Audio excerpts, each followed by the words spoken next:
श्रीमान धनीराम जी, क्षेत्र सेवा प्रमुख, आपका केंद्र हल्द्वानी है। आदरणीय पदम जी, क्षेत्र प्रचार प्रमुख, आपका केंद्र हरिद्वार है।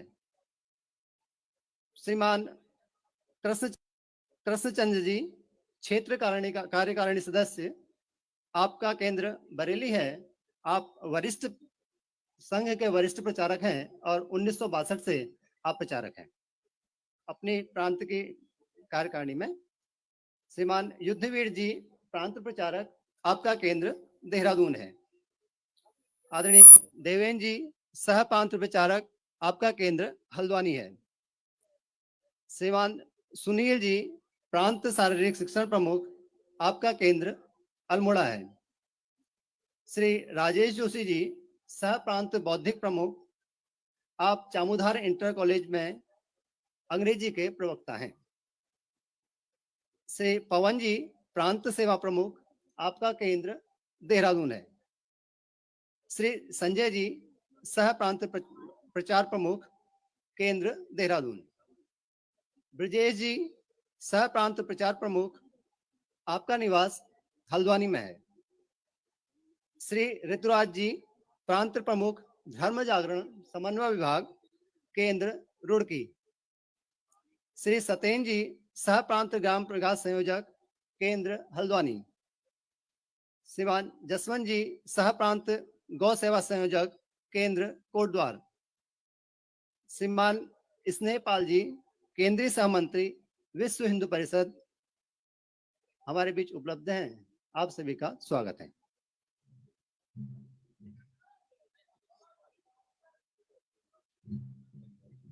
भुवन जी मंच पर गणगीत के लिए आएंगे।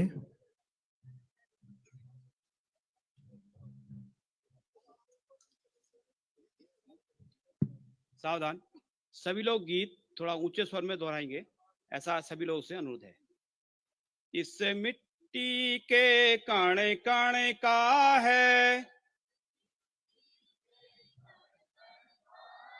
उपकार हमारे जीवन पर। अभी पीछे से आवाज नहीं आ रही है। सबसे पहले इस धरती का अधिकार हमारे जीवन पर। इस माँ ने ऐसे लाल दिए जो चमक रहे सूरज जैसे। माथे से लगाई जाती है इस रज पर पांव धरे कैसे। यदि इसका कर्ज न भर पाए धिक्कार हमारे जीवन पर। सबसे पहले इस धरती का अधिकार हमारे जीवन पर। जो इसके लिए शहीद हुए यह धरती उनकी अमानत है। कभी प्यार कभी तलवारों से हमें करनी माँ की हिफाजत है। इतिहास लिखा है दुनिया ने हर बार हमारे जीवन पर। सबसे पहले इस धरती का अधिकार हमारे जीवन पर इस मिट्टी के कण कण का है उपकार हमारे जीवन पर सबसे पहले इस धरती का अधिकार हमारे जीवन पर इस माँ की गोद में जीना है इसकी खातिर मर जाना है एहसान चुकाना मुश्किल है हाँ अपना फर्ज निभाना है कहीं ऐसा ना हो कल को हंसे संसार हमारे जीवन पर सबसे पहले इस धरती का अधिकार हमारे जीवन पर इस मिट्टी के कण कण का है उपकार हमारे जीवन पर सबसे पहले इस धरती का अधिकार हमारे जीवन पर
जो चमक रहे सूरज जैसे माथे से लगाई जाती है, इस रज पर पांव धरे कैसे। सभी आगंतुक बंधुओं माता बहनों से आग्रह है कि परम पूज्य सरसंघचालक जी के आगमन पर अपने स्थान पर खड़े होकर उनका स्वागत करेंगे।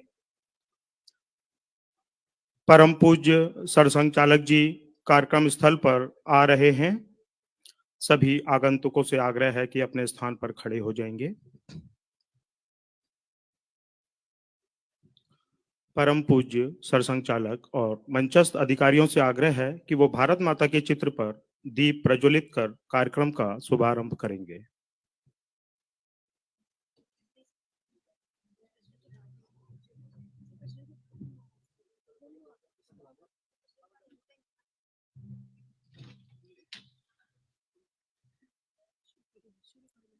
दीप ज्योति परम ज्योति, दीप ज्योति जनार्दन, दीपो हरतु मे पापम, दीप ज्योति नमोस्तुते। शुभं करोतु कल्याणम्, आरोग्यं सुख संपदः, द्वेष बुद्धि विनाशाय, आत्मज्योति नमोस्तुते। आत्मज्योति प्रदीप्ताय, ब्रह्मज्योति नमोस्तुते। ब्रह्मज्योति प्रदीप्ताय, गुरुज्योति नमोस्तुते।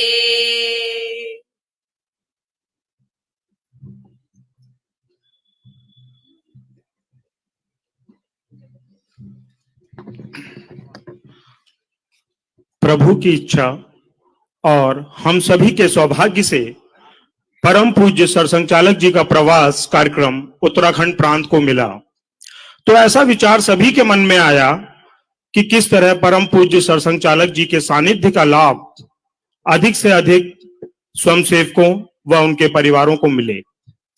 हम ऐसा मानते हैं कि हिंदू सनातन संस्कृति का चिर पुरातन होते हुए भी नित्य नूतन स्वरूप का एक मुख्य कारण हिंदू परिवार व्यवस्था है। परिवार श्रेष्ठ व्यक्ति के निर्माण केंद्र बने, इस आशय के साथ यह योजना रचना बनी कि परम पूज्य सरसंघचालक जी के सानिध्य में परिवार प्रबोधन का कार्यक्रम हल्द्वानी नगर में रखा जाए। तो हल्द्वानी नगर के स्वयंसेवक परिवारों की सूची बनाई गई।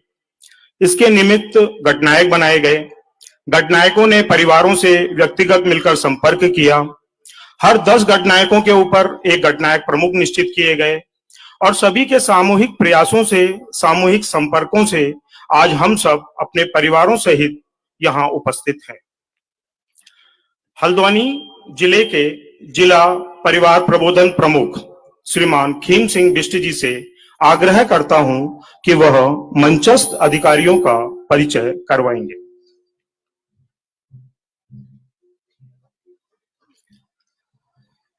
सभी को नमन। मंचासीन अधिकारियों का परिचय। श्रीमान विवेक कश्यप जी, आप हल्द्वानी नगर के माननीय नगर संचालक हैं। आपका दीक्षा बुक सेलर एवं स्टेशनर्स के नाम से प्रतिष्ठान है। डॉक्टर नीलांबर भट्ट जी, आप हल्द्वानी जिले के माननीय जिला संचालक हैं। आप हल्द्वानी के एक प्रसिद्ध चिकित्सक हैं। आपका अपना क्लिनिक है। आपका निवास हल्द्वानी में है। डॉक्टर राम उजागर जी, आप नैनीताल विभाग के माननीय विभाग संचालक हैं।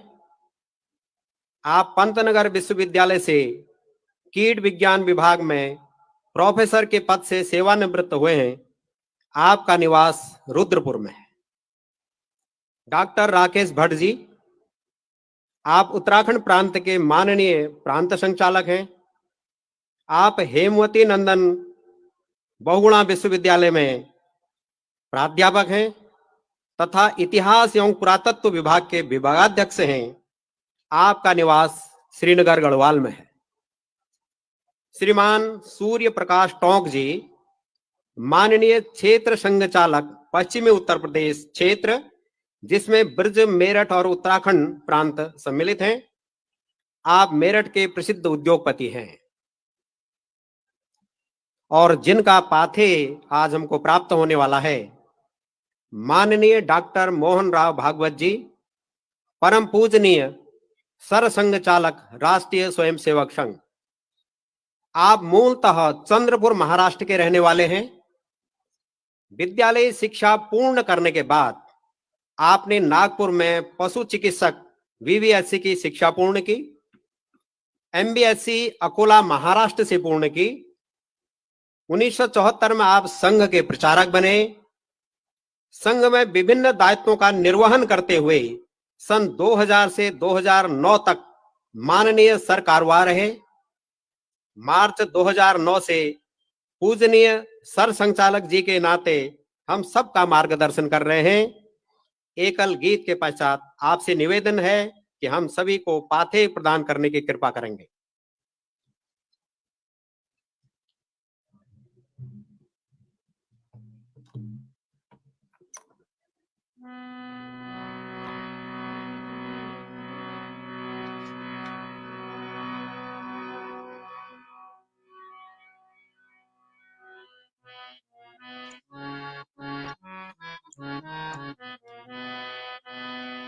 वसुंधरा परिवार हमारा, वसुंधरा परिवार हमारा, हिंदू का यह विशाल चिंतन, हिंदू का यह विशाल चिंतन, इस वैश्विक जीवन दर्शन से मानव जाति होगी पावन।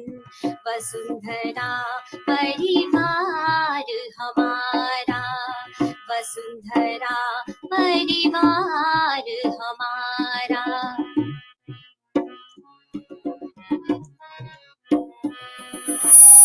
अखिल विश्व के पथ दर्शन की मुनि जन संतों की अभिलाषा, बंधु भाव से सब जग जोड़े वेद और गीता की भाषा, समरसता के मंत्र नाद से हम भर देंगे सारा त्रिभुवन, हम भर देंगे सारा त्रिभुवन, इस वैश्विक जीवन दर्शन से मानव जाति होगी पावन।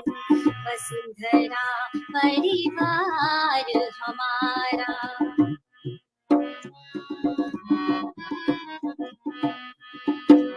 जड़गीहवादी तत्व ज्ञान को पराभूत होते देख रहे, भक्ति सहित कर तुत्व चढ़ा कर पूजा चैतन्य की कर रहे, सदा विजय कर्तव्य धर्म का, स्वतंत्रता का मुख में गायन, स्वतंत्रता का मुख में गायन, इस वैश्विक जीवन दर्शन से मानव जाति होगी पावन।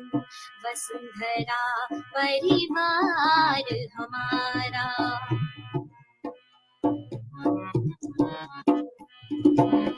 व्यक्ति व्यक्ति सब विलीन होकर समाज जीवन नित कुसुमित हो, सर्व समर्पण के कल्प तरु नव फल फूल शोभित हो, कार्यवाही सब छोड़ बनाए, भविष्य अपना दिव्य चिरंतन, भविष्य अपना दिव्य चिरंतन। इस वैश्विक जीवन दर्शन से मानव जाति होगी पावन, वसुंधरा परिवार हमारा।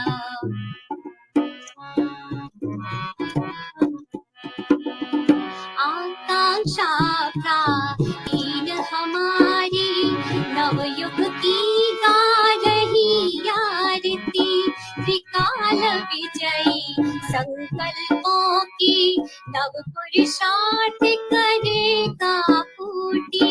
अखिल विश्व में सुख शांति हो, जनमानस का यह संकीर्तन, जनमानस का यह संकीर्तन। इस वैश्विक जीवन दर्शन से मानव जाति होगी पावन, वसुंधरा परिवार हमारा।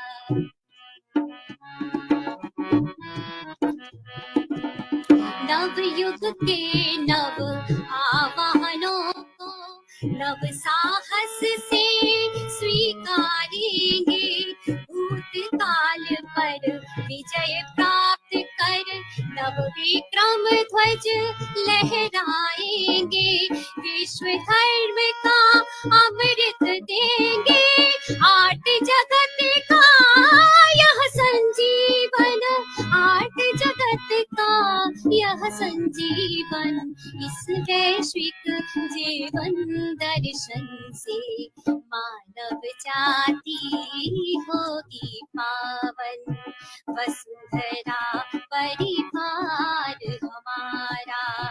हिंदू का यह विशाल चिंतन, इस वैश्विक जीवन दर्शन से मानव जाति होगी पावन, वसुंधरा परिवार हमारा, वसुंधरा परिवार हमारा, वसुंधरा परिवार हमारा।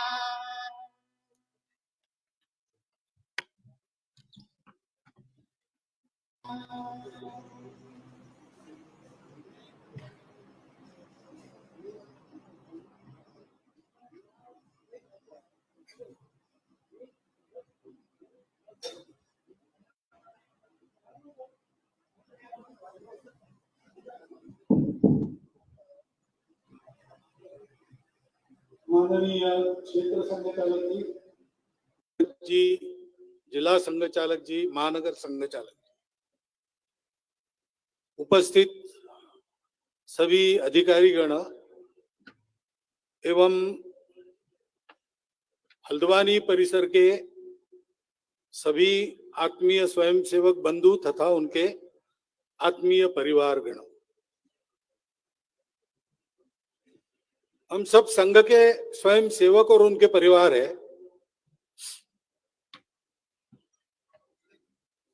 तो हम ये जानते हैं कि अपने देश के संपूर्ण समाज को, हिंदू समाज को संगठित करने के लिए संघ का काम चलता है।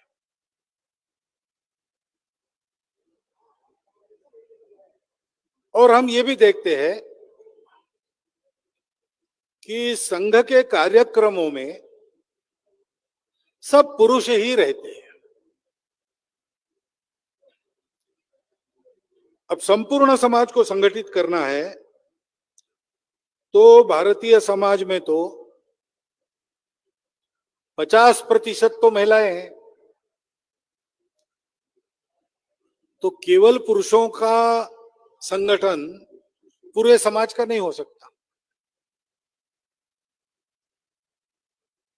परंतु केवल पुरुषों का दिखना ये केवल कार्यक्रमों की बात है। कार्य में तो पूरा परिवार रहता है। क्योंकि अपने देश में ये परंपरा है, किसी भी समाज में जन्म लेने के बाद जीवन का सामना करने की तैयारी करने के लिए समय लगता है। तो सभी व्यक्तियों के आयुष्य के पहले कुछ वर्ष तैयार होने में जाते हैं। जीवन जी लेने के बाद एक समय ऐसा आता है जब जीवन में जो कुछ भोगना है भोग लिया, जो कुछ दायित्व आते हैं उनका निर्वाह कर लिया, अब नई पीढ़ी आ गई, उनके हाथों में सौंप दिया और हम सलाह मशविरे के लिए उपलब्ध है, ऐसी एक अवस्था आती है।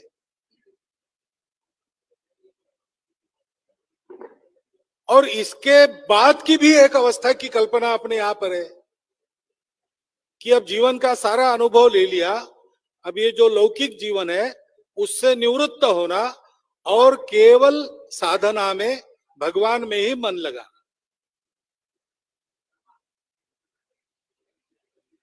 अब ये जो तीनों बातें हैं, तैयार होना, वो व्यक्ति से संबंधित है,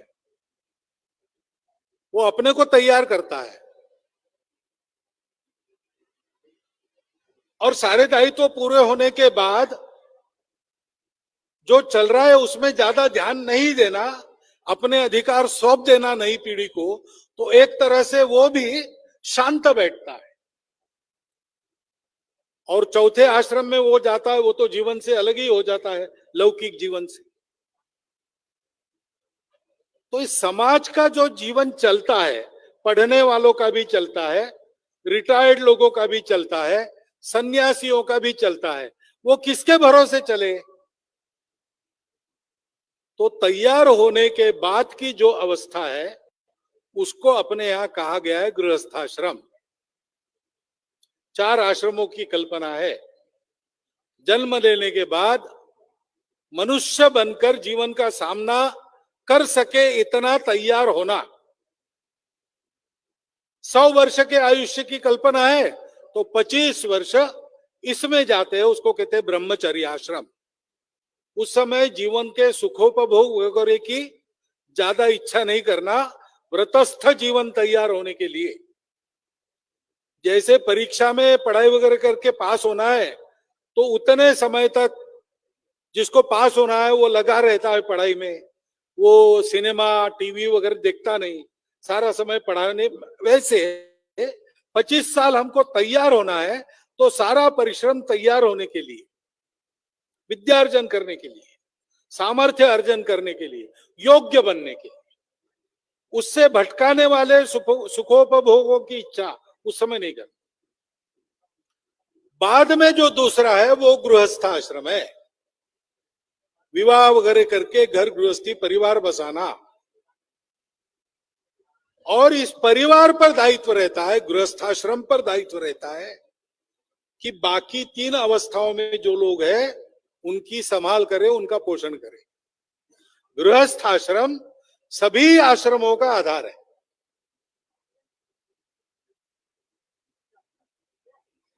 तो गृहस्थाश्रम यानी कुटुंब जीवन है। इस कुटुंब का बड़ा महत्व अपने यहां है। जैसा मैंने कहा, समाज का पूरा जीवन चलता है उस कुटुंब के आधार पर चलता है। कुटुंब में माता पिता पुत्र कन्या ये रहते हैं। माता पिता के माता पिता भी हो सकते हैं और विवाह होने के बाद पुत्र कन्याओं के भी पुत्र कन्याएं हो सकती है। सारी दुनिया में ही है। अपने यहां उसको गृहस्थ आश्रम कहा गया है, लेकिन फैमिली के नाम से सारी दुनिया में जाना ही जाता है। लेकिन दृष्टिकोण का थोड़ा फर्क है। अपने यहां पर सब पढ़ने वाले, सब रिटायर्ड लोग और ईश्वर की साधना में अथवा समाज के कल्याण के लिए परिव्रजा करने वाले लोगों में आने वाले सन्यासी, इनके पोषण का भार गृहस्थ वहन करता है। तो ये सब लोग अपने रिश्तेदार नहीं है,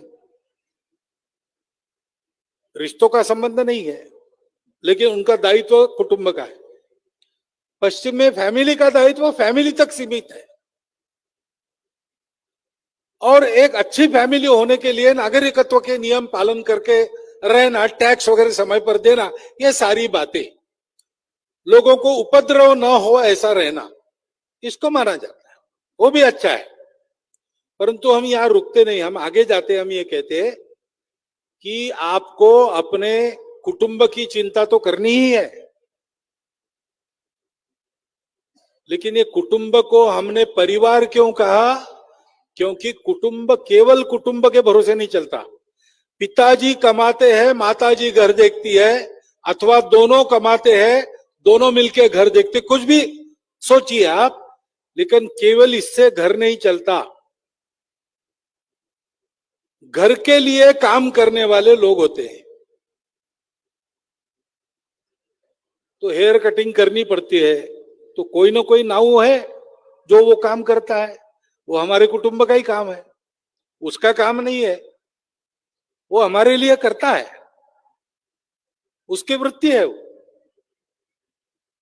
कपड़े अगर बाहर धोने के लिए जाते होंगे तो धुलाई करने वाला कोई लॉन्ड्री वाला है। घर में साफ सफाई, खाना बनाना वगैरह के लिए भी कभी कभी कर्मचारी हम रखते हैं, वो अपना घर चलाते हैं।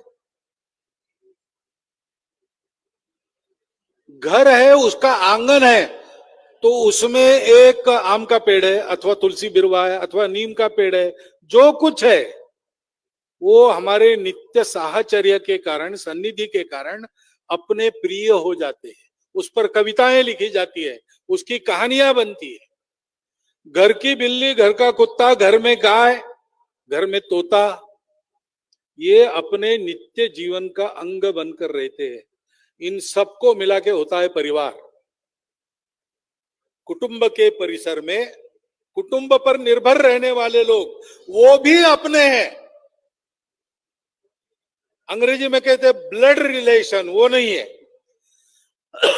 परंतु हमारे यहां ब्लड रिलेशन ये एक भाग है कुटुंब का। वास्तविक तो कुटुंब वो है जो अपनेपन से जुड़ता है। उधर ऐसा नहीं है, उधर कुटुंब है ना ब्लड रिलेशन। और ऐसा भी कहते हैं कि ये सोशल कॉन्ट्रैक्ट है, समाज ठीक चले इसलिए माँ बाप का कर्तव्य है बच्चों को पढ़ाना, और नहीं पढ़ा सकते तो बच्चे कोर्ट में भी जा सकते हैं। परिवार में सबके अधिकार है, सबके अधिकार पूरे होने चाहिए। अधिकार नहीं होते पूरे तो परिवार को कोर्ट में खींचा जा सकता है। तो एक कानून आधार है, वो लिखित कानून हो संविधान तहत, या परंपरा से आया हुआ कानून हो। और ये क्यों करना है? क्योंकि एक दूसरे पर हमारी निर्भरता है, इसलिए। और ऐसा हम निर्भरता को मानकर चलेंगे तो समाज ठीक चलेगा, ये तो सही बात है। लेकिन हमारे यहाँ केवल इतना नहीं है, ये तो है ही, सभी जगह रहता है। हमारे यहाँ कहा गया है कि हमारा अपनापन है, हमारा नाता है, हमारा संबंध है, हम जुड़े हैं। और इसलिए कानून हो ना हो, नियम हो ना हो, परिवार का कोई लिखित संविधान नहीं होता। संबंधों के आधार पर व्यवहार होते हैं। लोग अधिकारों की बात बाद में करते हैं, पहले कर्तव्य की बात होती है। एक दूसरे के प्रति अपने कर्तव्य को आत्मीयता पूर्वक, प्रामाणिकता से, निस्वार्थ बुद्धि से निभाना। छोटा भाई कहता है माताजी को कि वो बड़े भाई को ऐसा ऐसा दिया, आपने मुझे नहीं दिया। तो माता जी समझाती वो बड़ा है ना, उसको बड़ा काम करना है इसलिए उसको दिया है, तुम बड़े हो जाओ तुमको भी मिलेगा। अधिकार की बात नहीं होती, योग्यता की बात होती है, दायित्व की बात होती है। और यहां तक नहीं होता, इस परिवार पर पूरे समाज की जिम्मेवारी है।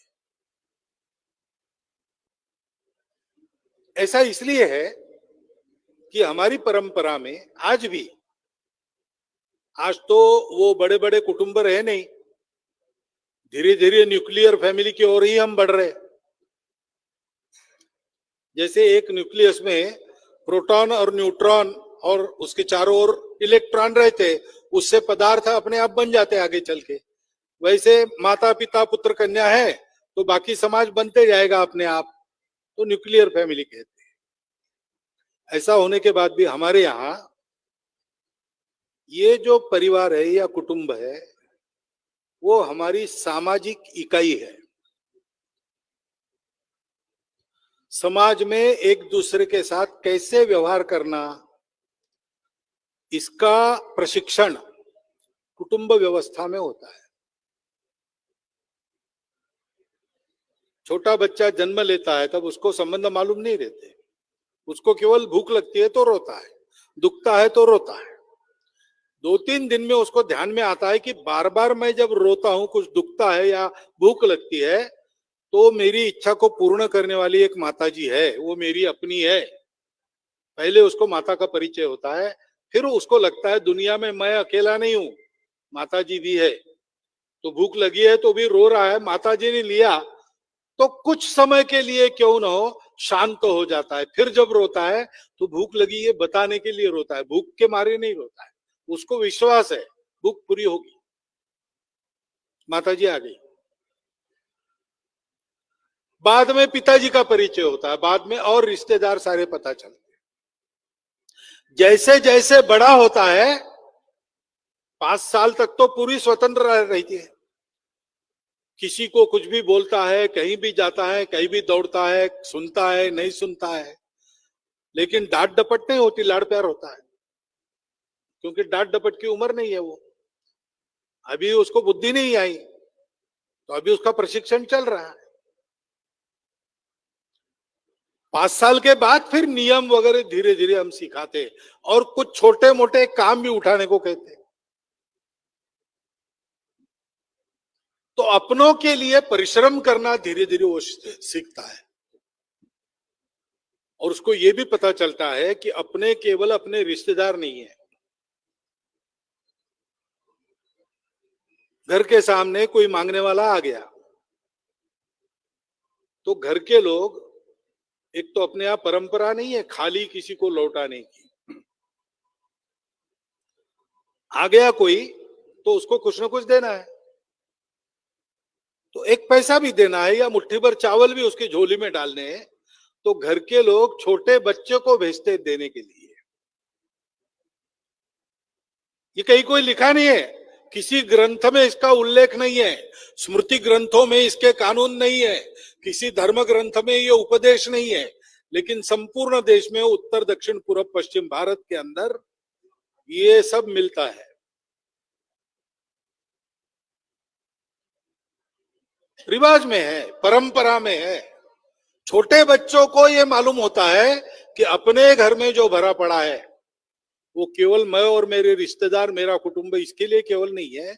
जरूरतमंद समाज का कोई अपरिचित व्यक्ति आता है मांगने के लिए तो इसी में से उसको भी देना है। ये सारा जो मेरा है वो मेरा नहीं है। ईशावास्यम इदम सर्वम यत्किंचम जगत्याम जगत तेन त्यक्तेन भुंजीता मागृध कस्य सिद्धनम। उपनिषद है, बड़ा तत्वज्ञान है। इसको समझने के लिए लोग पीएचडी वगैरह करते हैं और लोगों को पढ़ाते हैं, लेकिन हमारे यहाँ सहज व्यवहार में कैसे उतारा है। वो बच्चा देखता है कि अपने घर का माल हम दूसरों को दे रहे हैं। मैं घर में ठीक ठाक रहूं इसलिए पिताजी फटी बनियान पहन के रहते हैं, नई बनियान खरीदते नहीं, क्योंकि आने वाली दीपावली में मेरा नया कुर्ता सिलाया जा सके। ये वो अनुभव करता है और उसको तेन त्यक्तेन भुंजी था, यानी क्या, इसका अर्थ ध्यान में आता है। ये धन तुम्हारा नहीं है, ये सारा का सारा भगवान का है, उसने बनाया, उसका है, उसी के भोग के लिए। वो भगवान समाज रूप में हमारे सामने है, वो भगवान अपने परिवारजनों के रूप में हमारे सामने है। नर की सेवा करो, नर को भोग चढ़ाओ, उसको भोग चढ़ जाएगा। और ऐसा भोग चढ़ाने के बाद जो बचता है वो तुम्हारे लिए है। अपने पुराने आचरण में पंचयज्ञ का व्यवहार चलता था। घर में भोजन होने के बाद गाय को खिलाया जाता था, कीट, मूंगी, चींटी वगैरह इनके लिए डाला जाता था, कुत्ते को खिलाया जाता था, कौवे को खिलाया जाता था। फिर गृहस्थ गांव में घूम के आता था, पूछता था अपने गांव में कोई भूखा दरिद्री है क्या, या कोई बाहर से अतिथि आया हो। उस जमाने में होटल वगैरह तो थे नहीं, भोजन करना है तो ऐसा कोई है तो उसको साथ लेके घर में लेके आता था, सत्कार पूर्वक उसका भोजन कराता था, बाद में स्वयं भोजन करता था। अगर कोई नहीं है तो फिर घर में आकर भोजन करता था। तब तक गृहस्थ को भोजन की अनुमति नहीं है। तो पशु सृष्टि की चिंता की, कीटक सृष्टि की चिंता की, पक्षियों की चिंता की, घर की रखवाले करने वाले पालतू जानवरों की चिंता की। हमारा जीवन चलाने के लिए किसी न किसी प्रकार से ये सृष्टि ये मदद करती है, वो भी हमसे संबंध रखती है, हमारा उससे संबंध है। एक तरह से घर में हमारी एक माता है, ये सृष्टि भी हमारी माता है। पर्यावरण के साथ अपना नाता है, पर्यावरण से लेना नहीं है, पर्यावरण को जीतना नहीं है, पर्यावरण को देते रहना है। उसके भोग के बाद जो बचा रहता है वो हमारा है। ये परिवार में आचरण होता था तो बच्चा धीरे धीरे सीखता था समाज प्रति अपना दृष्टिकोण कैसा होना चाहिए। मैं कमाऊं, कमाते तो थे ही। भारतवर्ष ईस्वी सन 1 से लेकर तो 17वीं सदी तक मुगलों ने अपनी देश की चलाई हुई लूट के पूरे होने तक दुनिया में आर्थिक दृष्टि से सबसे संपन्न देश था, इसलिए तो सोने की चिड़िया कहलाता था। तो हमारे देश में लोग कमाते थे। मार्को पोलो, फाहियान ऐसे आए हैं, उन्होंने लिख के रखा है India as they saw, Shrimati Sandhya Jain की लिखा किताब है, उसमें उसका अधिकृत वर्णन है, उन्होंने क्या क्या लिख के रखा है। वो लिखते हैं कि यहां दरिद्रता है ही नहीं, कोई दरिद्री है नहीं, कोई भिखारी नहीं है, कोई चोर भी नहीं है, चोरी की जरूरत नहीं पड़ती। लोग घर खुला रख के यात्रा में चले जाते हैं, घर की कोई वस्तु गायब होती नहीं, जरूरत ही नहीं है, इतनी समृद्धि है। हर व्यक्ति कमाता था, लेकिन प्रतिष्ठा कमाने की नहीं थी, प्रतिष्ठा बांटने की थी। आज भी अपने देश के धनी व्यक्तियों के नाम हमको केवल मीडिया के कारण पता चलते हैं, मीडिया के कारण पता चलता है। लेकिन मीडिया न देखने वालों को भी भामाशाह पता है। उसने अपनी संपत्ति को देश की स्वतंत्रता के लिए दान कर दिया, दान नहीं किया, अर्पण कर दिया, उसका अहंकार भी नहीं रखा। हमारे यहां ऐसे देने वाले धनपतियों की चर्चा होती है, केवल कमाने वालों की नहीं होती। अपने परिवार में अपने बड़ों का आचरण देखकर, अपने घर के रीति रिवाजों को देखकर ये सामाजिकता वो सीखता है। हमको बड़े समूह के साथ रहना है, हमको पूरी मानवता के साथ रहना है, हम अलग नहीं है, हम भी उसके एक अंग है। प्रकृति भी हमसे अलग नहीं, हम उसके मालिक नहीं है, हम उसके अंग है। ये जो सारी संपत्ति है, चल अचल, प्राकृतिक और स्व कष्टार्जित, वो मेरी नहीं है, मैं उसका ट्रस्टी हूं।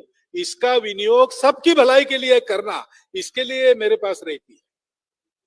उसको मैं बढ़ाता रहूं, उसका विनियोग ठीक करता रहूं, अपना भी जीवन उसके आधार पर चलाता रहूं।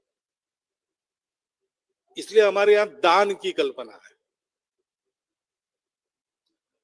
पश्चिम में चैरिटी शब्द आने के सदियों पहले से हमारे यहां दानवीरों की कहानियां, अपने प्राणों को भी बाजी लगाकर लोग दान करते हैं। राजा रंतिदेव की कथा है, इतना दिया इतना दिया, देने को कुछ रहा नहीं। एक बार अकाल पड़ा तो अकाल में सारी संपत्ति प्रजा के लिए लगाना, अपने लिए कुछ नहीं।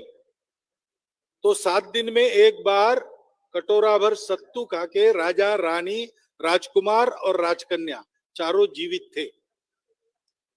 एक दिन 7वें दिन का सत्तू खाने के लिए चारों बैठ गए। सामने अपना कुत्ता लेके एक भिखारी आ गया। उसने कहा, महाराज मुझे कुछ नहीं मिला। तो राजा अपने हिस्से का सत्तू उसको दिया। उसने खाया। उसने कहा, महाराज बहुत दिन का भूखा हूं, पेट नहीं भरा। तो रानी ने दिया, बाद में राजकुमार ने भी दिया। फिर उसने कहा, मेरा पेट भर गया लेकिन मेरा कुत्ता भूखा है।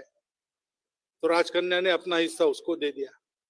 उसने कहा, महाराज आपने खाना तो खिलाया, पानी नहीं पिलाया।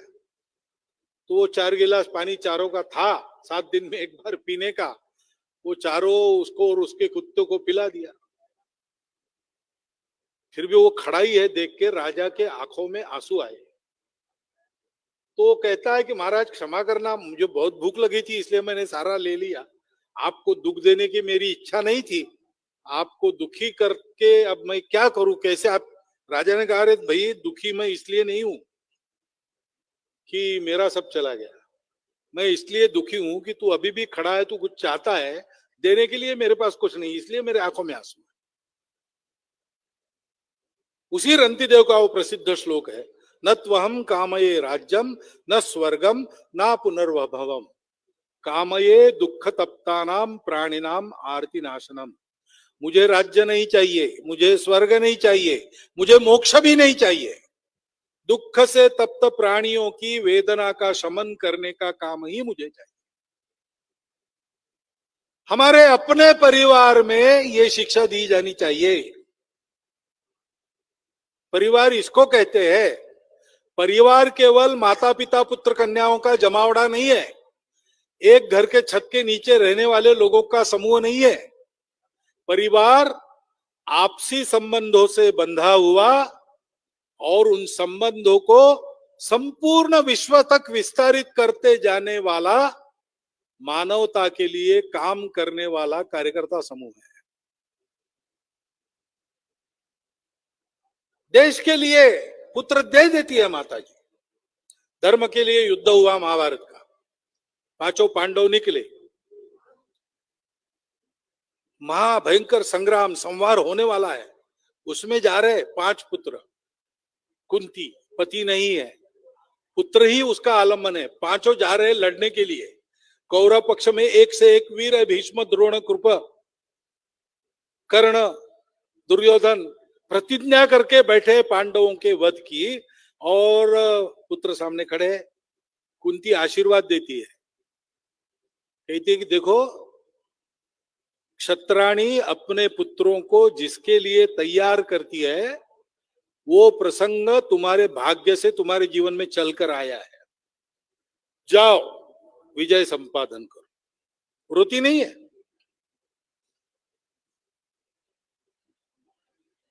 तानाजी का लड़का, उसका विवाह था, विवाह निमंत्रण देने गया छत्रपति शिवाजी महाराज के पास।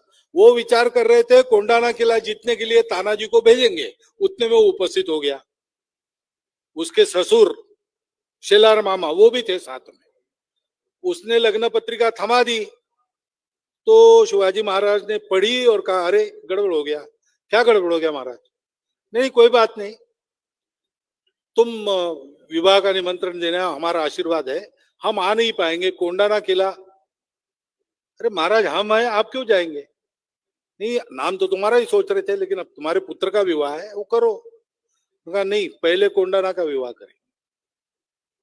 अब देखो कैसा है कुटुंब में वातावरण। तानाजी वचन दे देता है, उसके बुजुर्ग, उसके ससुर है 80 साल के, वो ये नहीं कहते कि अरे भैया भावना के आवेग में क्या कर रहे हो, देशभक्ति वगैरह बड़े लोगों का काम है, तुम ये मत करो, रिस्क मत लो, वो नहीं कहते। वो स्वयं जाते तानाजी के साथ लड़ने के लिए। तानाजी को जिसने रण में गिराया उसको वो गिराते हैं। और रायबा भी जाने के लिए तैयार है, लेकिन उसको गांव रोकता है, तुम्हारा विवाह है, तुम मत जाओ, तुम अगर वहां कुछ हो गया तुम्हारा, यहाँ एक लड़की, उसका जीवन उद्ध्वस्त हो जाएगा।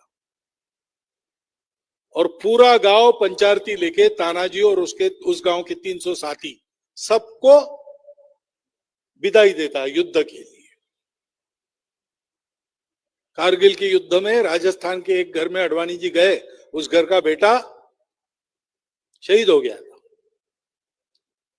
तो माताजी से बात हुई, सांत्वना वगैरह दी। निकलते समय माताजी ने कहा कि अडवाणी जी, एक बात की कमी बहुत खलती है, हमारे घर के सब लोग सेना में है, ये मेरा आखिरी पुत्र था, वो चला गया, अब सेना में भेजने के लिए मेरे पास और पुत्र नहीं है, इसकी कमी खलती है। हमारा कुटुंब ये केवल आपस के स्वार्थों से बंधा नहीं है, वो संबंधों से बंधा है, और उसके संबंध मर्यादित नहीं रहते। ये संबंधों का मंडल विस्तारित होते होते राष्ट्रभक्त परिवार बनता है, मानवता का पुजारी परिवार बनता है, संपूर्ण विश्व को अपना मानकर चलने वाला, चलाने वाला परिवार बनता है। ये सारा विकास, इसको हम सामाजिकता का विकास कहते हैं। सामाजिकता का कहते हैं, समाज तक मर्यादित नहीं रहती। यह विश्व ही मेरा घर है, ऐसी जिसकी मति स्थिर हो जाती है, विश्व के चराचर वस्तुओं में जो खुद को देखता है और खुद में उन वस्तुओं को देखता है, चल अचल, जीवित निर्जीव, सबको, ऐसा व्यक्ति हमारे कुटुंब के संस्कारों से तैयार होने की प्रक्रिया चल पड़ती है। ये जहां होता है वो हमारा कुटुंब है, और ये कुटुंब हमारे समाज का आर्थिक घटक भी है। हमारी परंपरा में, हमारी अपनी आर्थिक व्यवस्था में, दृष्टि में, परिवार कुटुंब आर्थिक व्यवसाय चलाते, कुटुंबों के समूह कुल बन जाते, कुटुंबों के आपस में संबंध होते हैं तो उनका एक कुल बन जाता, और कुलों के व्यवसाय रहते हैं। ये व्यवसाय, उसकी सुरक्षा कुल कर लेता है, एक व्यक्ति नहीं चला रहा है, एक मालिक नहीं है, संभालने वाले अनेक है, क्योंकि कुल के सब लोगों के, सब कुटुंबों के व्यवसाय पूरे कुल के व्यवसाय है। तो कहीं किसी को कमी हो गई, पूरा कुल उसकी मदद करता है।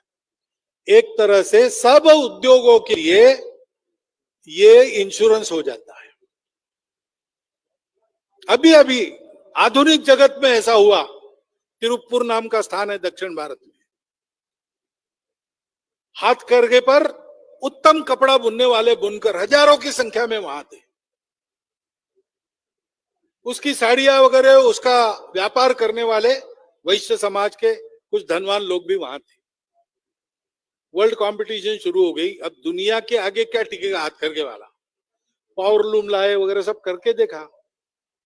फिर क्या हुआ, वहां के सारे जो धनिक लोग थे, 2-3 बैंकें थी, ये सब इकट्ठा है। उन्होंने कहा कि हमारे यहाँ इनके व्यवसाय चलेंगे तो लोगों का आना जाना रौनक रहेगी, हमारा भी व्यापार चलेगा। हमारा केवल कपड़ों का व्यापार नहीं है, परचून की दुकान भी लोग है तब चलती है। आबादी बनी रहनी चाहिए, बढ़ती रहनी चाहिए, तो इनका व्यवसाय चलना चाहिए। इसलिए उन्होंने उनको बताया कि आप कर्जा लेके अपना अपना व्यवसाय बड़ा करो, तकनीकी लाओ, सब कुछ करो।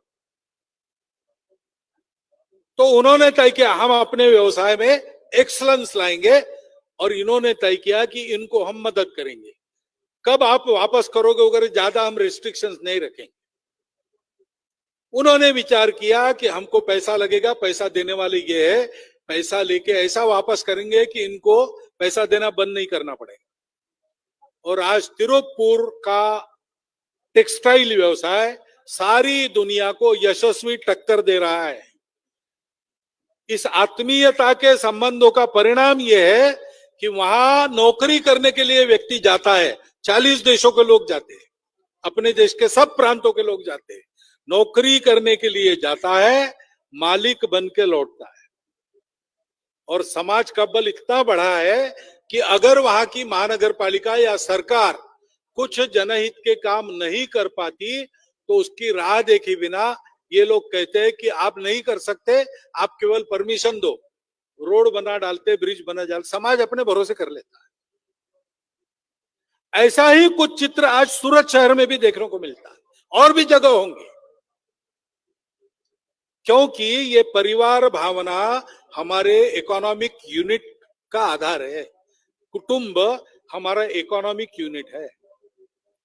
कुटुंब हमारे संस्कार की पाठशाला है। वहां जो आत्मीयता का संबंध बनता है उसके कारण आयु के 3 साल तक छोटे बच्चे की प्रवृत्ति बनती है, शिक्षा शास्त्र कहता है।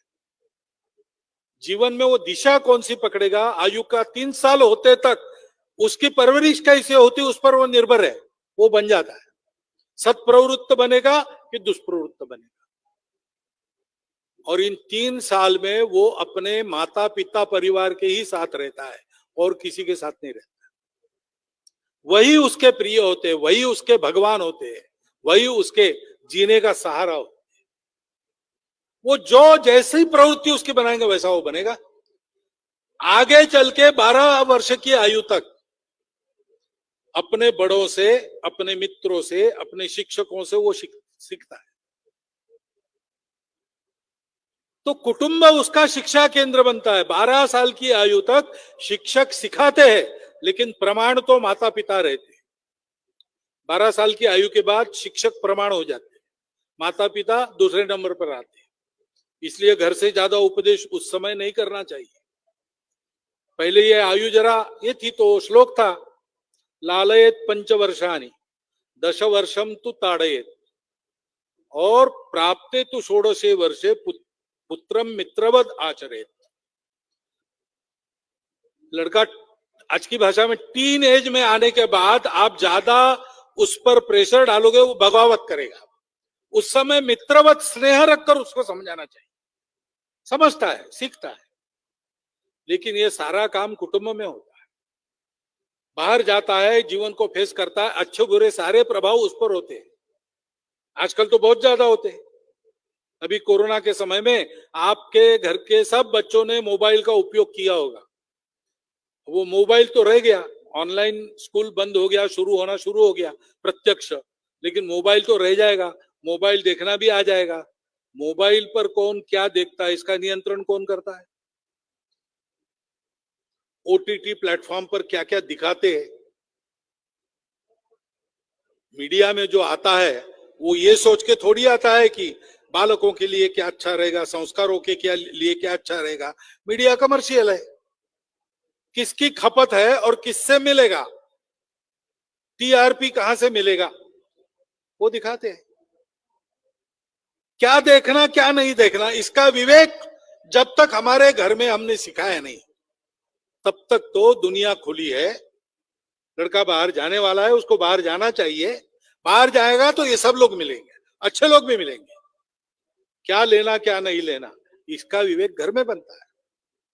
वो संस्कार धानी है प्रत्येक व्यक्ति के लिए। ऐसा ये हमारा कुटुंब है, वो हमारी सामाजिक इकाई है, आर्थिक इकाई है, संस्कार धानी है। और अपने जीवन से दुनिया को जीवन की रीति सिखाने वाला वो हमारा समाज का घटक है। कैसे जीना चाहिए, रामायण सारी दुनिया में लोग पढ़ते हैं, प्रेरित होते हैं। महाभारत सारी दुनिया में लोग पढ़ते, प्रेरित होते। क्या है, इतिहास तो है ही अपना। लेकिन जो नहीं भी मानते उनके लिए कुटुंबों की कहानी तो है ही, उसमें कुटुंबों की ही कहानी है। रामायण में प्रत्येक कुटुंब के घटक का आदर्श व्यवहार कैसे होना चाहिए, इसका चित्र है। सारी दुनिया में उसकी मान्यता है। महाभारत में कलह क्यों होता है, कलह कैसे टालना चाहिए, कलह टालने के लिए समय पर निर्णय कैसे करना चाहिए, नहीं किया तो कितने भीषण परिणाम होते। और कितनी भी भीषण परिस्थिति हो, अपने कर्तव्य और धर्म को कैसे नहीं छोड़ना चाहिए। न जातु कामान न भयान न लोभात धर्मम त्यजेत जीवितस्यापि हेतु, प्राण जाए तो भी अपने धर्म को नहीं छोड़ना। कुटुंबों में ये सब कैसे करना, इसकी शिक्षा महाभारत से मिली।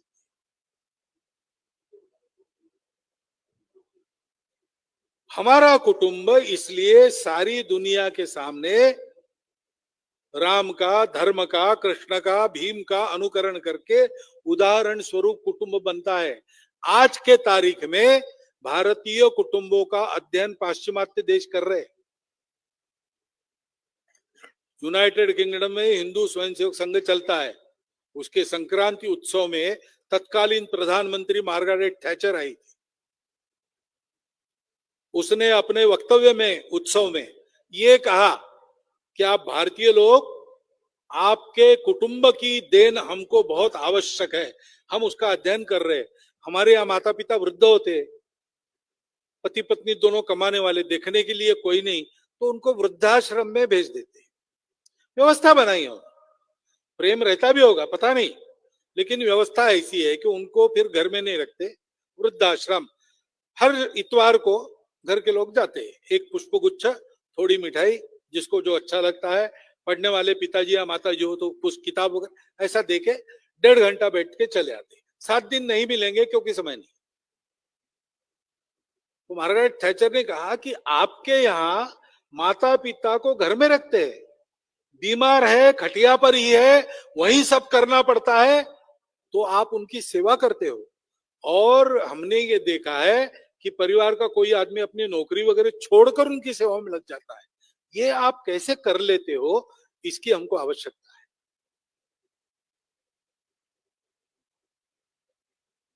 ये हमारा कुटुंब है, ये भारतीय कुटुंब है, उसका एक कर्तव्य अपने आप को ठीक चलाना है, और ऐसे अनेक कर्तव्यों को पार करते करते एक अंतिम कर्तव्य ये है उसका कि संपूर्ण दुनिया के सामने कुटुंब कैसा होना चाहिए, इसका उदाहरण प्रस्तुत करना।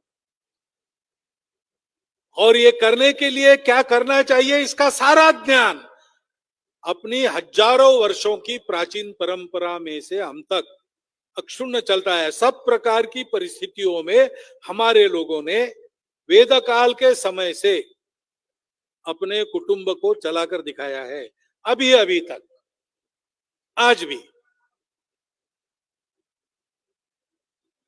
और इसलिए हमको विचार करना चाहिए।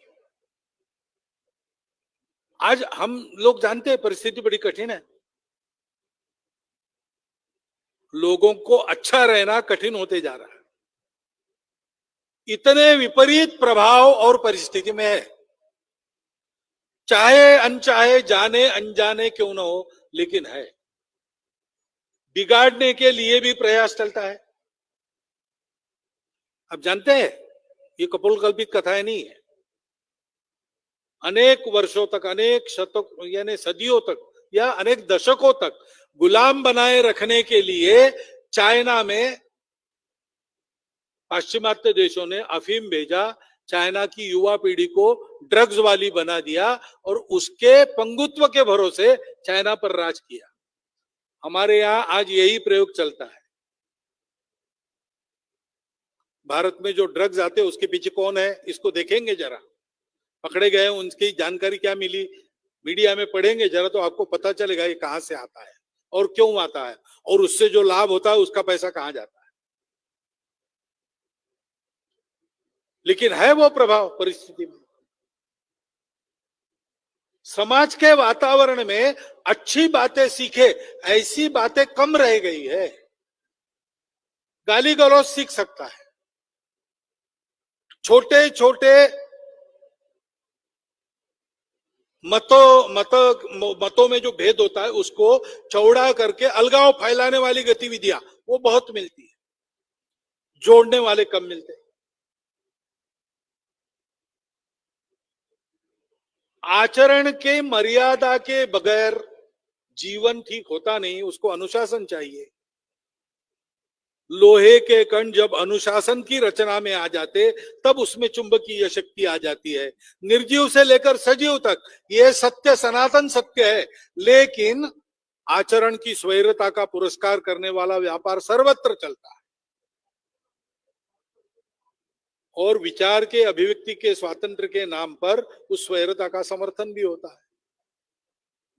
ऐसी स्थिति में हम अपने आप को ठीक कैसे रखें? तो एक शस्त्र है जो हमारे हाथ में है। हम अपने कुटुंबों में ये बात उत्पन्न करें। हमारा कुटुंब भारतीय परंपरा के अनुसार अच्छा कुटुंब हो, वो अपने परिवार की चिंता करने वाला कुटुंब हो, वो अपने समाज की, मानवता की और जब प्रसंग आएगा विश्व की चिंता करने वाला राष्ट्र समर्पित कुटुंब हो। क्योंकि भारत राष्ट्र से समर्पित हो जाना इसका मतलब है विश्व की एकात्मता और शांति को समर्पित हो जाना। भारत उसी के लिए है, धर्म देता है सारी दुनिया को। इस कुटुंब में उस धर्म का आचरण प्रत्येक व्यक्ति करे। धर्म यानी पूजा पाती नहीं, केवल पूजा पाती उसका एक अंग है। धर्म में अनेक पूजाएं हो सकती है और धर्म में परस्पर विरोधी पूजाएं भी हो सकती है और धर्म वही होता है जो सब पूजाओं को अपने में समा लेता है। धर्म तो होता है सबको जोड़ने वाला, सबको ऊपर उठाने वाला, उन्नत करने वाला और सबको बिखरने न देने वाला। इसको कहते धारणा। व्याख्या उसकी अपने आई है, धारणा धर्म इत्याहु। धर्म के लिए बाहर की भाषाओं में शब्द नहीं है। अंग्रेजी में रिलीजन जो कहते हैं वो पूजा है, संप्रदाय है। उस रिलीजन को हम धर्म करते हैं, हमको अपनी भाषा हम भूल गए। तो क्या करना? इसलिए अपने परिवार में इसकी व्यवस्था करनी चाहिए। पहली बात, भाषा, भूषा, भजन, भवन, भ्रमण, भोजन, ये 6 काम, भाषा, भूषा, भवन, भ्रमण, भजन, भोजन, अपने परिवार में अपना होना चाहिए। बाहर आप क्या करते हैं? बाहर बोलना पड़ता है, विदेशी भाषा बोलनी पड़ती है, विदेशी वेश भी पहनना पड़ सकता है। घर की चौखट के अंदर अपनी मातृभाषा ही बोली जाएगी। घर की चौखट के अंदर कम से कम देश में हम सबसे बात कर सके, इसलिए व्यवहार भाषा सीखी जाएगी। आज हिंदी है, हिंदी भाषिकों के घर में कोई एक अन्य प्रांत की भाषा भी सीखने का चलन बढ़े। ये स्वभाषा की भक्ति अपने यहां होनी चाहिए, स्वभूषा होनी चाहिए। अब भूषा देश काल परत्वे बदलती है। रामायण काल में कुछ भूषा थी, आज उसको पहन के रहो, ऐसा मेरा कहना नहीं है। लेकिन पर्व त्योहार में कम से कम अपने घर के लोग अपनी परंपरागत वेशभूषा में रहे। वहां क्यों आपको कोट बूट टाई चाहिए? अपना गर्मी का देश है, उसके लिए वो वेश नहीं है। मणिपुर में जाइए, मणिपुर में शादी ब्याह के प्रसंग पर जितने लोग जाते, छोटे और बड़े, वो कोई कानून नहीं है, लेकिन वो सब के सब मणिपुरी वेश पहनकर ही जाते हैं। धोती, लंबा कुर्ता, वो एक विशेष प्रकार का सफेद फेटा होता है, गमछा होता है, सब लोग वैसे ही मिलेंगे आप। ये परंपरा है। हमारे अपने घर में स्वभूषा का मान चाहिए, स्वभूषा का ज्ञान चाहिए। धोती पहनने वाले हम लोग हैं, मुझे धोती पहनने नहीं आती, ये गलत। मैं पहनता नहीं हूं हर बार, ठीक है, पर्व त्योहारों पर पहननी चाहिए और पहनने के लिए मुझे पहनना आना चाहिए।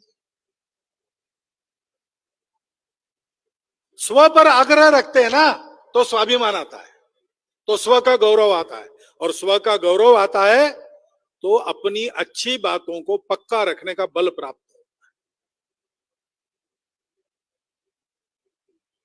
भजन, अपना भजन गाना। अपने घर में उपासना है परंपरा से, एक भगवान की होगी, अनेक भगवानों की होगी। जो अपनी परंपरागत उपासना है उसको क्यों छोड़ना? समझाना वो उपासना कैसी है, ये भजन कैसा है, इसके अर्थ क्या है, क्यों ऐसा करना, कैसे मतांतरण हो जाता है, अपने घर के लड़के लड़कियां दूसरे मतों में कैसे चली जाती है, छोटे छोटे स्वार्थों के कारण विवाह करने के लिए।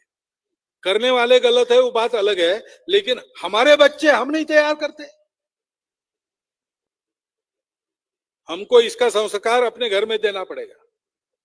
अपने स्व के प्रति गौरव, अपने धर्म के, अपने पूजा के प्रति आदर, अपनी साधना का मर्म समझना, उसके लिए प्रश्न आएंगे तो उत्तर दे सकना, कंफ्यूज नहीं होना, इतना तो तैयार करना चाहिए अपने बच्चों को। और उसको तैयार करने के लिए अपने को तो सीखना पड़ेगा। भोजन अपना परंपरागत भोजन अपने यहाँ होना चाहिए। हाँ, कभी कभी पिज्जा ला लिया, कभी कभी बाहर जाके पाव भाजी खा ली, चल सकता है, लेकिन नियम नहीं बनाना इतवार के दिन होटल में ही खाएंगे। क्यों खाएंगे भाई? कोरोना ने आपको कुछ नहीं सिखाया? तब तो बाहर का सब मना कर रहे थे, दूर जाना है तो भी बांध के ले जाते थे। ये जिह्वा की रुचि के आकर्षण के मारे अपने स्वास्थ्य को क्यों बिगाड़ना? 800 प्रकार का भारतीय भोजन है कम से कम। मैं एकदम गिनती करके नहीं बोल रहा हूं, लेकिन 800 से नीचे नहीं है ये मुझे मालूम। एक से एक रुचिकर और एक से एक न्यूट्रिशनली साउंड, आहार शास्त्र के अनुसार उत्तम ऐसे पदार्थों के प्रकार अपने यहाँ। एक आपके उत्तराखंड में 4-5 प्रकार है भोजन बनाने के, पौष्टिक पदार्थ है, ऐसा स्वादिष्ट भी है। उसकी आदत लगानी चाहिए, अपने घर में उसका आग्रह रखना चाहिए। कभी कभी कुछ कर लिया, अब थोड़ा सा थाय बना लेते हैं, बना लो एक आध बार, कोई बात नहीं, द्वेष नहीं है अन्य लोगों का, लेकिन अपने आबो हवा के और स्वास्थ्य के लिए अनुकूल तो अपना वही तरीका है। वो हजारों वर्षों के अपने जीवन से सिद्ध हुआ तरीका है, उसका आपको सर्वे नहीं मिलेगा, डॉक्यूमेंट नहीं मिलेगा, लेकिन हजारों वर्षों से चल रहा है। और उसके भरोसे हमारे यहाँ 100-100 साल जीने वाले वृद्ध आज भी मिलते हैं।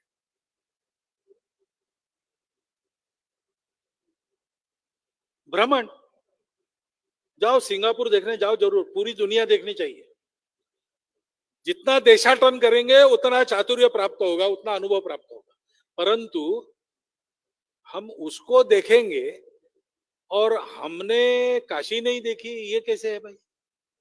भारत के भी पवित्र तीर्थ को, भारत के सपूतों ने जहां पराक्रम किया वो किले देखो, चित्तौड़गढ़ देखो, कुंभलगढ़ देखो, हल्दी घाटी की घाटी देखो, वहां एक बार चल के देखो, वहां वो संग्राम हुआ था, खानवा का युद्ध जिस दीवार के आड़ में हुआ वो दीवार अभी भी है, वहां जाके देखो, देखने लायक बनाया है। महाराष्ट्र में किले देखो, उत्तराखंड में ऐसे अनेक स्थान हो गए, जलियनवाला बाग जाके आओ, ये भी अपने तीर्थ स्थल है, ये अपने लिए दर्शनीय, यानी देखने लायक नहीं, दर्शन करने लायक स्थान है। एक तरह से ये मंदिर है हमारे लिए। वहां जाके एक बार वहां की धूली मस्तक पर लगनी चाहिए अपने बाल बच्चों के, तब वो इस देश के बनेंगे। करना चाहिए, वहां भी जाना चाहिए। और अपने देश के अभावग्रस्त बंधु कहाँ रहते हैं, कैसे रहते हैं, पेरिस देख के आओ, न्यूयॉर्क देख के आओ, लेकिन अपने घर के पीछे जो झुग्गी झोपड़ी है उसमें कोई गरीब रहता, उसकी भी सुधि लेने बीच बीच में जाते जाओ, परिवार सहित जाओ, उसके परिवार को कभी घर में बुलाओ। इन 6 बातों को, भाषा, भूषा, भ्रमण, भवन, भोजन और भजन। भवन में अपने क्या लगता है, अपने भवन में वेलकम क्यों है, सुस्वागतम क्यों नहीं? तकिए पर भी अपने यहां स्वीट ड्रीम्स क्यों लिखा है? हिंदी भाषा समृद्ध है। चित्र किसके लगते हैं? विवेकानंद का चित्र है कि नहीं? गांधी जी का चित्र है कि नहीं? डॉक्टर अंबेडकर साहब का है कि नहीं? सावरकर जी का है कि नहीं? आज के अपने भारत को स्वतंत्रता के, गुलामी के पंख से निकालकर स्वतंत्र बनाने में जिन्होंने जीवन खर्चा किया, उनके फोटो अपने यहाँ होने चाहिए। भगत सिंह कैसे दिखते थे, हमारे घर में चित्र होना चाहिए। राजगुरु, चंद्रशेखर आजाद होने चाहिए। ये करना, और पंचयज्ञ नए रूप में पुनर्जीवित करना, सृष्टि की चिंता, अड़ोस पड़ोस की चिंता, पर्यावरण की चिंता, संपूर्ण समाज में एकात्मता की चिंता, नए अर्थ देकर इन पंचयज्ञों को करना, परंपरा के साथ साथ या परंपरा के बिना भी। इससे अपना परिवार सारे आश्रमों का, सारे समाज का, देश का, मानवता का, विश्व का आधार बन सकता है। असंभव काम नहीं है। इसका वर्णन मैंने शब्दों में किया इसलिए आपको पता लग रहा है, लेकिन बड़ी आसान बात है। 4-5 बातें आप प्रारंभ करो। पहली बात है, सब घरों में, स्वयंसेवकों के घरों में आवश्यक है, अनिवार्य है, हफ्ते में एक दिन घर के सब लोगों ने तय करके शाम को निश्चित समय पर इकट्ठा आना। बस अगले हफ्ते से शुरू होना चाहिए। दिन आप निश्चित करो, समय निश्चित करो, इकट्ठा आना, अपनी श्रद्धानुसार भजन करना, बाद में आनंद से भोजन करना, घर में बना हुआ, घर के लोगों के द्वारा बना हुआ, और उसके बाद 2-3 घंटा गपशप करना। पहली बात है, अपने घर की परंपरा की जानकारी देना। अपने पूर्वजों की क्या परंपरा है, हमारे कुल में कौन कौन होके गए, किसने क्या अच्छा किया, हमारी कुल रीति क्या है, रीति रिवाज क्या है, जो समय अनुकूल है। दकियान उसी बातें छोड़ देना, उसको नहीं रिपीट करना। कभी हमारे यहाँ छुआछूत रहती थी, नहीं चाहिए, अब होगी परंपरा में, उसको हम नकारते हैं। अच्छी बातें लेना। हमारी धार्मिक परंपरा क्या है, उसमें क्या क्या कहानियां है, क्या क्या पर्व त्योहार है, उसके अर्थ क्या है, इसमें हमारे घर में क्या चलता है, क्या चलना चाहिए। डिक्टेट नहीं करना, निर्णय नहीं देना। नई पीढ़ी चर्चा चाहती है, प्रश्नोत्तर चाहती है, जिज्ञासा का समाधान चाहती है। उनके साथ संवाद करना जो बंद हो गया है घरों में। मुक्त संवाद, अपना अपना विचार रखो, पूछो, बताओ, और सारे मंथन में से कोई एक छोटी सहमति बनती है, उसको आचरण में लाओ। और दूसरा विषय है, हम में से प्रत्येक व्यक्ति स्वयं के लिए रोज अपना समय खर्चा करता है, पैसा भी खर्चा करता है। अपने परिवार के लिए रोज कुछ ना कुछ हम समय देके करते हैं, पैसा भी खर्चा करते हैं। हम और हमारा परिवार जिसके कारण सुस्थिर है, उजड़ नहीं गए, विस्थापित नहीं हुए, फुटपाथ पर नहीं आना पड़ा, क्योंकि हमारा समाज सुरक्षित है, प्रतिष्ठित है। उस समाज के लिए रोज हम कितना खर्चा करते हैं, रोज हम उसके लिए कितना समय देते हैं, रोज हम उसके लिए कौन सा श्रम लगाते हैं, इसका कोई संकल्प हो सकता है क्या? प्रत्येक का अपना अपना, अपने कुटुंब में वो करना, उसको अमल में लाना, ऐसे ये चलेगी। और 3 बातों की चर्चा करना, वो गतिविधियां संघ में कही जाती है। एक है सामाजिक समरसता। अपने व्यक्तिगत जीवन में, अपने कौटुंबिक जीवन में, अपने व्यावसायिक जीवन में और अपने सामाजिक जीवन में मैं किसी को जात, पंथ, प्रांत, भाषा की नजर से नहीं देखूंगा, न ही उसके आधार पर उसको दूर रखूंगा। भेद वाला व्यवहार, जिस थाली में मैं खा सकता हूं उस थाली में वो भी खा सकता है, मेरा अपना है। ये संपूर्ण देश, भारत माता के सब लाल मेरे अपने हैं। उनकी जाति नहीं देखनी है, ऊंच नीच बिल्कुल नहीं देखना है, छुआछूत बिल्कुल नहीं चाहिए।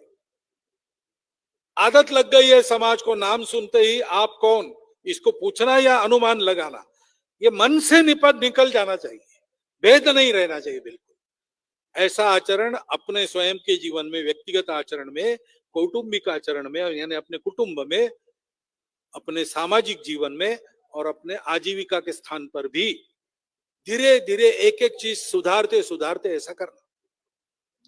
अपने घर के सब लोग ऐसा करें, इसकी चर्चा उस बैठक में करना। दूसरा, हमारे घर में पानी बचाया जाए और हमारे घर के हरियाली में वृद्धि की जाए, और जहां जहां पेड़ लगाने का काम होता है वहां हमारा भी सहभाग हो, हम भी पेड़ लगाए, घर को हरित घर करें, पर्यावरण गतिविधि कहते हैं। इसके कार्यक्रम घर में करने के क्या क्या है, आपको उस गतिविधि के कार्यकर्ता बुलाएंगे, एक आध बार उनको आपके कुटुंब की बैठक में, साप्ताहिक बैठक में बुलाइए, वो बताएंगे। और तीसरी बात है, यही जो आप कर रहे, हफ्ते में एक बार बैठकर इन सारी बातों की चर्चा करना, उसको कहते हैं कुटुंब प्रबोधन। इन 3 गतिविधियों को अपने घर में लागू करना, आचरण के स्तर पर, जानकारी के स्तर पर नहीं केवल। और ऐसा आचरण का स्तर अपना कुछ प्राप्त हो गया तो फिर अड़ोस पड़ोस के कुटुंबों को भी बुलाना, इस चर्चा में उनको बिठाना, हम क्या करते दिखाना, हमारा अनुकरण वो करे, ऐसे संबंध उनके साथ रखना। ऐसा करते हैं तो अपना कुटुंब सुरक्षित, प्रतिष्ठित, सद्गुणी, समाज का आधार बनने वाला गृहस्थाश्रमी कुटुंब बनेगा। और हमारे कुटुंब के कारण धीरे धीरे सारा समाज ऐसा बनेगा। जिस दिन समाज ऐसा बनेगा, सोया राष्ट्र जागेगा, और जिस दिन सोया राष्ट्र जगेगा, सारी दुनिया अच्छी हो जाएगी। दिसी दिसी फैला तमस हटेगा, भारत विश्वगुरु बनेगा। विश्वगुरु बनने के अनेक अन्य काम चलते हैं, वो तभी सहभागी होंगे जब इसके साथ समाज अपनी शैली बदलेगा। और समाज एकदम शैली नहीं बदलता, समाज की इकाई कुटुंब है, वो कुटुंब खड़े होने पड़ते जो इस शैली में आज के जमाने में जीकर दिखाते हैं। ये आह्वान सब स्वयंसेवक और उनके परिवारों के सामने है।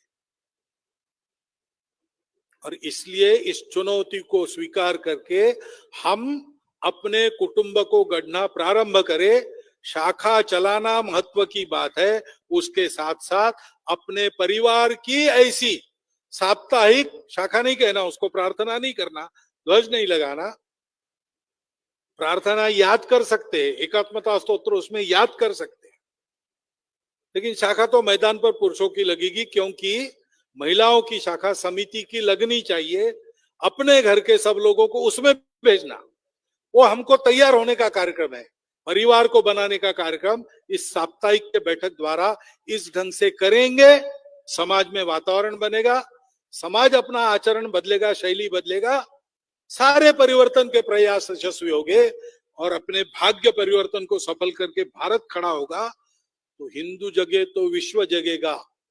इस दृश्य का प्रत्यक्ष अनुभव हम अपने जीवन में, इसी देह में, इन्हीं आंखों से कर सकेंगे।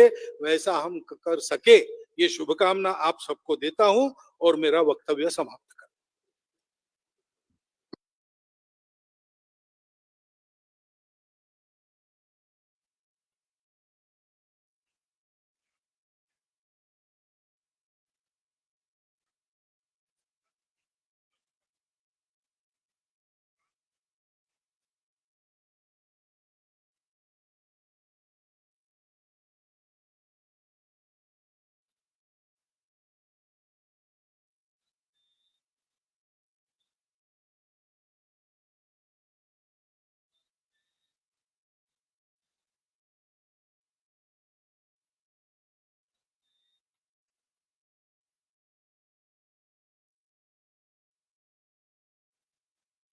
भाग भवेत्।